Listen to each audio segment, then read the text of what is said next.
Assalamualaikum warahmatullahi wabarakatuh. Selamat pagi anak-anak hebat. Semoga kalian semua selalu dalam keadaan sehat ya. Bertemu lagi dengan saya, Ibu Fareha. Dan di video kali ini kita akan membahas tentang teks laporan hasil observasi atau bisa kita sebut sebagai teks LHO, bukan teks lo ya. Baik, sebelum kita masuk pada materi, mari kita lihat gambar yang berikut ini.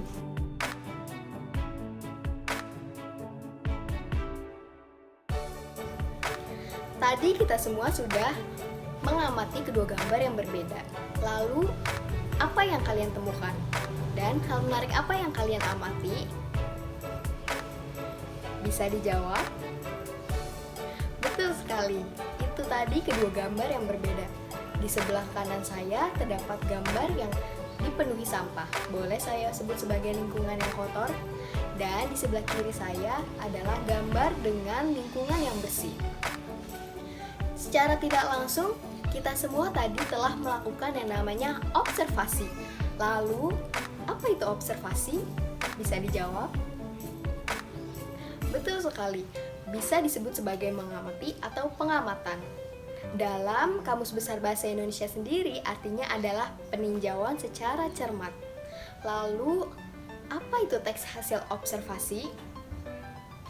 Teks hasil observasi yaitu teks yang berfungsi mendeskripsikan atau mengklasifikasikan informasi yang dibuat berdasarkan pengamatan data dan fakta. Pasti di antara kalian semua ada yang berpikir bahwa, loh tadi Ibu menyebutkan bahwa teks laporan hasil observasi itu teks yang berfungsi sebagai mendeskripsikan.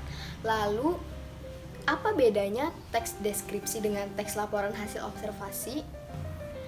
Baik, perbedaan yang sangat menonjol yaitu dari segi sifatnya. Jika teks LHO itu sifatnya universal atau global, di teks deskripsi itu sifatnya unik atau individual. Sebagai contoh, di dalam teks deskripsi, di sana kamu hanya menceritakan kucingmu saja, seperti kucingmu bernama Kitty, bulunya lembut, berwarna putih, matanya biru, seperti itu. Akan tetapi pada teks LHO atau teks laporan hasil observasi, kucingmu yang bernama Kitty ini dijelaskan secara umum. Semua teks pasti mempunyai ciri, dan pada teks laporan hasil observasi atau teks LHO mempunyai ciri yang pertama itu bersifat objektif. Yang kedua, tidak memihak. Maksudnya, penulis diharapkan tidak memihak kepada siapapun dan kepada pihak manapun. Yang ketiga, pasti berdasarkan fakta. Yang keempat, bersifat global. Yang kelima, ditulis secara lengkap. Yang keenam, disajikan menarik, sudah pasti bahasanya baku. Yang ketujuh atau yang terakhir, tidak mengandung dugaan dan juga tidak menyimpang.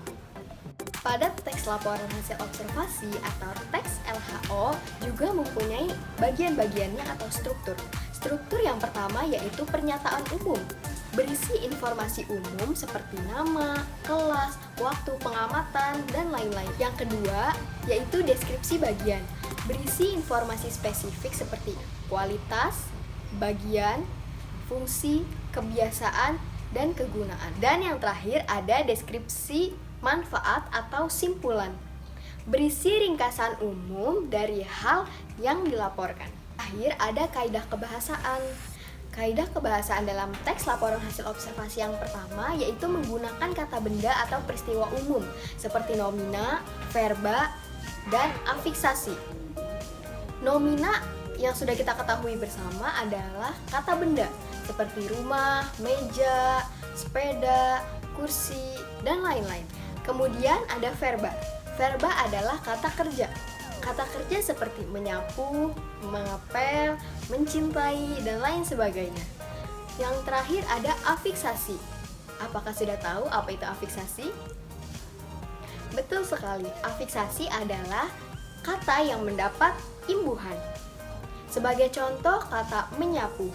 Menyapu dari kata dasar sapu mendapat imbuhan menjadi menyapu. Kaidah kebahasaan yang kedua adalah menggunakan kata definisi. Pada teks laporan hasil observasi atau teks LHO, kalian pasti akan menemukan kata-kata seperti adalah, merupakan, yaitu, ialah, yakni, dan lain sebagainya. Itu disebut dengan kata definisi. Yang ketiga, menggunakan kata pengelompokan seperti terbagi, terdiri atas, dan lain sebagainya. Yang terakhir ada kalimat simpleks dan kalimat kompleks. Mungkin kalian sudah mengetahui bersama bahwa kalimat simpleks adalah kalimat yang terdiri dari satu klausa saja. Sebagai contoh, saya mempunyai kalimat kelelawar merupakan hewan nokturnal. Itu merupakan contoh dari kalimat simpleks yang mempunyai satu klausa. Kemudian ada kalimat kompleks. Kalimat kompleks itu adalah kalimat yang terdiri dari dua klausa dan terdapat konjungsi di dalamnya.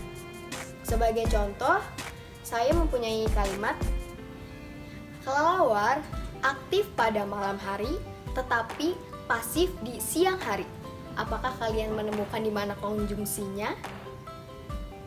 Ya betul, pada kata tetapi. Itu yang disebut kalimat kompleks. Sampai sini sudah paham? Mungkin sampai di sini pembahasan kita kali ini. Kemudian untuk materi kita di minggu depan masih membahas tentang kaidah kebahasaan, dan materi barunya adalah kita akan mempelajari bagaimana cara membuat teks laporan hasil observasi. Diharapkan materi selanjutnya di minggu depan, kita semua, kalian semua masih terus semangat dalam belajar dan dalam menuntut ilmu. Karena menurut Aristoteles sendiri, akar dari pendidikan itu pahit tetapi buahnya manis. Assalamualaikum warahmatullahi wabarakatuh.